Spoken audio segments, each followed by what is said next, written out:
পয়েন্টে ওরা ওয়েট করছে বলে কি? হ্যাঁ চলুন চলুন তাহলে কি না না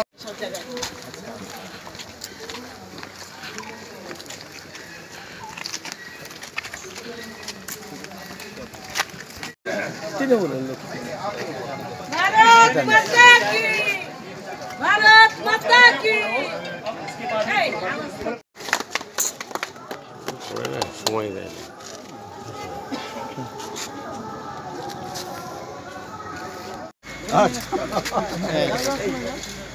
হ্যাঁ দাঁড়ান স্যার আর আমার ক্যামেরা লাইট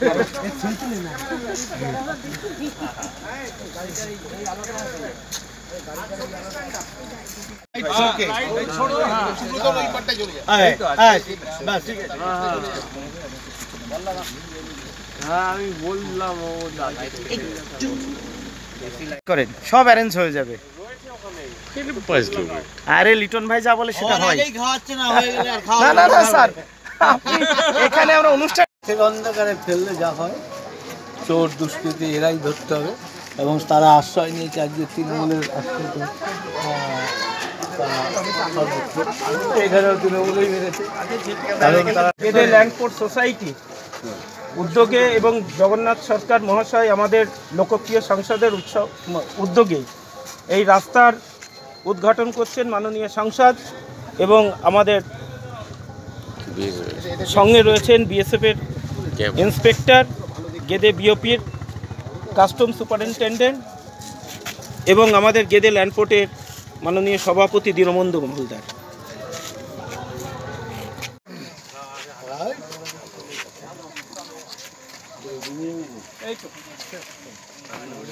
নিচে নিচে নিচে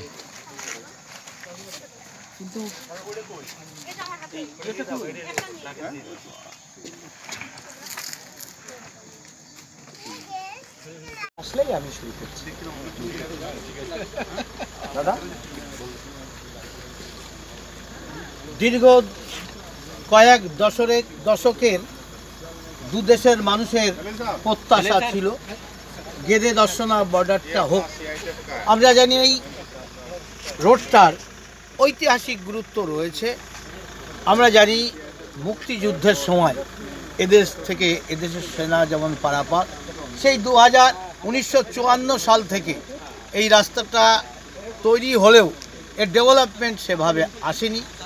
তাই আমি সাংসদ হয়ে চেষ্টা করেছি দু দেশের মধ্যে যেমন বাণিজ্যিক সম্পর্ক স্থলবন্দর হিসাবে চালু করা যায়, রেল পথে যে বন্দর আছে এবং কিছু মানুষ যাতায়াত পাসপোর্ট নিয়ে এখানে করলেও সেভাবে ডেভেলপ হয়নি।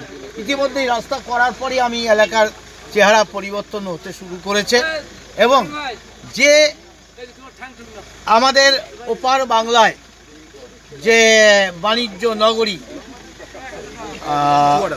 চুয়াডাঙ্গা আর সেটা এই রোডে খুব কাছে। দু দেশের মধ্যে বাণিজ্যিক লেনদেন হলে ভারতবর্ষের অর্থনীতি মজবুত হবে।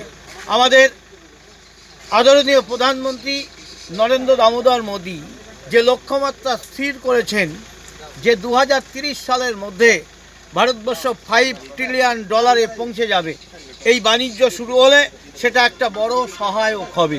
দু দেশের মানুষ একই ভাষা একই সংস্কৃতিকারী যেমন বন্ধ হবে এবং দুপাশের বিস্তীর্ণ এলাকার মানুষ আর্থিকভাবে মজবুত হবে।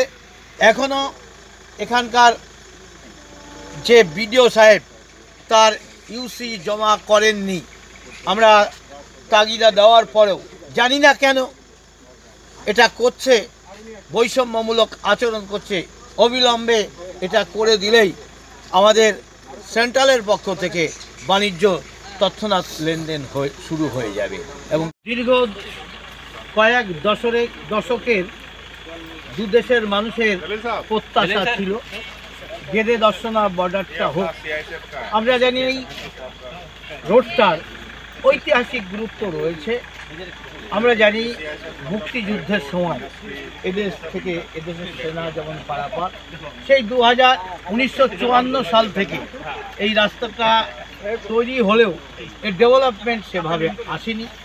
তাই আমি সাংসদ হয়ে চেষ্টা করেছি দু দেশের মধ্যে যেমন বাণিজ্যিক সম্পর্ক স্থলবন্দরের সাথে চালু করা যায়, রেল পথে যে বন্দর আছে এবং কিছু মানুষ যাতায়াত পাসপোর্ট নিয়ে এখানে করলেও সেভাবে ডেভেলপ হয়নি। ইতিমধ্যে এই রাস্তা করার পরই আমি এলাকার চেহারা পরিবর্তন হতে শুরু করেছে এবং যে আমাদের ওপার বাংলায় যে বাণিজ্য নগরী চুয়াডাঙ্গা, আর সেটা এই রোডের খুব কাছে। দু দেশের মধ্যে বাণিজ্যিক লেনদেন হলে ভারতবর্ষের অর্থনীতিও মজবুত হবে। আমাদের আদরণীয় প্রধানমন্ত্রী নরেন্দ্র দামোদর মোদী যে লক্ষ্যমাত্রা স্থির করেছেন যে 2030 সালের মধ্যে ভারতবর্ষ $5 ট্রিলিয়ন পৌঁছে যাবে, এই বাণিজ্য শুরু হলে সেটা একটা বড় সহায়ক হবে। দু দেশের মানুষ একই ভাষা, একই সংস্কৃতিতে আমরা মানুষ, তার দূরত্ব কমবে, এর একটা গুরুত্ব সবচাইতে বেশি আছে। এটা পুরোপুরিভাবে চালু হলে চোরাচালানকারী যেমন বন্ধ হবে এবং দুপাশের বিস্তীর্ণ এলাকার মানুষ আর্থিকভাবে মজবুত হবে এবং দুদেশের যে বাণিজ্য নিত্য পণ্য তারা চলাচল করে কম খরচে আদান প্রদান করতে পারবে, একটা গুরুত্ব কম বলে, তাই এটা গুরুত্বপূর্ণ ছিল। এখনও এখানকার যে বিডিও সাহেব তার ইউসি জমা করেননি, আমরা তাগিদা দেওয়ার পরেও জানি না কেন এটা করছে, বৈষম্যমূলক আচরণ করছে। অবিলম্বে এটা করে দিলেই আমাদের সেন্ট্রালের পক্ষ থেকে বাণিজ্য তৎক্ষণাৎ লেনদেন শুরু হয়ে যাবে এবং দুদেশ উপকৃত হবে। এই আশাতেই এই রাস্তাটা করা হলো এবং তার ব্যয় ৭৭ লক্ষ টাকা এমপি ল্যাড মাধ্যম থেকে করেছে। গেদে চেকপোস্টে গেদে দর্শনার যে বর্ডার স্থলবন্দর নির্মাণের জন্য খুবই প্রয়োজনীয়, যা দুদেশের অর্থনীতিকে মজবুত করবে, এলাকার জনসাধারণকে আর্থিকভাবে স্বাবলম্বী করবে। এরকম একটি গুরুত্বপূর্ণ সংযোগ রাস্তাটি দীর্ঘদিন অবহেলিত ছিল, আর সেই কারণে আমি আমার সাংসদ তহবিলের পক্ষ থেকে ৭৭ লক্ষ টাকা দিয়েছিলাম, যেটা কথা ছিল একটা 12 ফুট চওড়া রাস্তা নির্মাণের জন্য, 2 ফুট গার্ডওয়াল সহ 14 ফুট। সে জায়গায় অনেকটা জায়গায় সম্ভব হলে কিছুটা জায়গায় সম্ভব হয়নি, কিন্তু আমি এই রাস্তাটি বলেছিলাম যে সম্পূর্ণ জায়গা পেলে তবেই করা উচিত, কিন্তু বিডিও সাহেব সম্পূর্ণভাবে অনৈতিকভাবে এই রাস্তাটা করেছেন। তবু যে রাস্তাটা করেছে জনস্বার্থে যাতে যেটুকু করেছে সেটুকু ব্যবহার করতে পারে, তারই জন্য আজকে আমি এর শুভ উদ্বোধন করতে এসেছি। 75 মিটার। ভবিষ্যতে এই রাস্তা দিয়ে একটা কথাবার্তা শোনা যায় যে বন্দর হবে, সেইটা কত দূর এগোলো? হ্যাঁ, সেটাই তো হলো এবং সেটা এখন যেটা ইউটিলাইজেশন সার্টিফিকেট বিডিওর পক্ষ থেকে এখনও দেয়নি বলেই কাজটা করা যাচ্ছে না। কর্তৃপক্ষ, কেন্দ্রীয় কর্তৃপক্ষ করার জন্য রেডি আছে, রাজ্য সরকারের সহযোগিতা পেলেই অতি সত্বর এটা দুদেশের মধ্যে বাণিজ্যিক ছোট গাড়ি চলাচল শুরু হয়ে যাবে। বাংলার এই যে সংযোগ যে সড়কটা, অর্থাৎ গেদে এবং দর্শনা বন্দরের যে সংযোগ সড়ক ভারতের অংশে 800 মিটার, এটি ভারতের যিনি এই পাশে লোকসভার মাননীয় সাংসদ আছেন জগন্নাথ সরকার, এই জগন্নাথ সরকার মহোদয়ের প্রচেষ্টায় এই যে সড়কটা হয়েছে আজকে উদ্বোধন করলেন উনি। এটি দুদেশের আগামী দিনের বাণিজ্যের দ্বার খুলে যাবে সড়কের মাধ্যমে এবং এই রুটে যত পাসপোর্টধারী যাত্রী আসা যাওয়া করেন তাদের অনেক সুবিধা হবে। এবং এই যে এত সুন্দর একটা রোড হয়েছে ভারত সরকার যেটি করলেন, আমাদের বাংলাদেশের পক্ষ থেকে দর্শনা স্থলবন্দর বাস্তবায়ন কমিটির পক্ষ থেকে আমরা মাননীয় সংসদ জগন্নাথ সরকার মহোদয়কে শুভেচ্ছা জানাই এবং ভারত সরকারকে অভিনন্দন জানাই এবং আশা করি খুব দ্রুত এই সড়ক দিয়ে দুদেশের আমদানি রপ্তানি কার্যক্রম চালু হবে। এতে দুদেশের এই অঞ্চলে মানুষের কর্মসংস্থান হবে, পাশাপাশি দুদেশের রেভিনিউ রাজস্ব বেড়ে যাবে অনেক গুণ।